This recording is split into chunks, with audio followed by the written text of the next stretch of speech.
America's military losses continue to mount. A U.S. service member has been killed in northern Iraq while disposing of unexploded ordnance from a downed Iranian Shahed drone. Another soldier was injured. The latest casualty pushes the U.S. military death toll in the conflict to 17 as fighting with Iran intensifies across the region. The fatal incident came just a day after 2 American troops were killed in an Iranian drone and missile attack on a U.S. base in Jordan. CENTCOM says unidentified remains have also been recovered from the attack site and are being examined. The growing casualties highlight the widening risks facing U.S. forces across the Middle East. Iran's Shahed drones continue to challenge the U.S. military despite being intercepted. Built at a fraction of the cost of advanced American air defense missiles, the drones can still prove deadly even after being shot down. The latest U.S. casualty shows how unexploded drone ordnance remains a serious battlefield threat.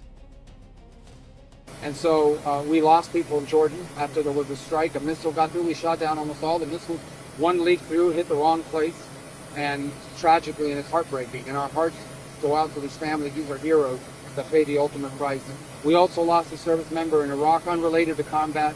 They were decommissioning a munition, and an accident happened in that process, and they were harmed. But look, our military all over the world, especially in that part of the world, but all over the world every single day, do very dangerous things.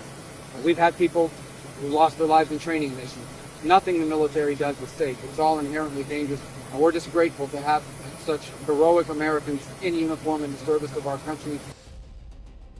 As Washington confirmed another military death, the conflict continued to spread.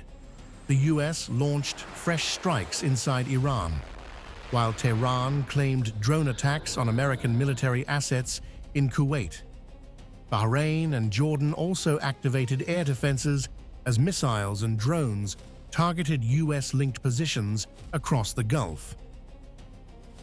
The latest casualty comes as the fragile U.S.-Iran ceasefire has completely collapsed.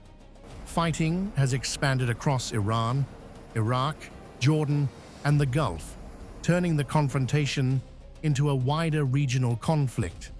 With American losses rising, Iran's drone campaign continues to increase the costs of Washington's military operations.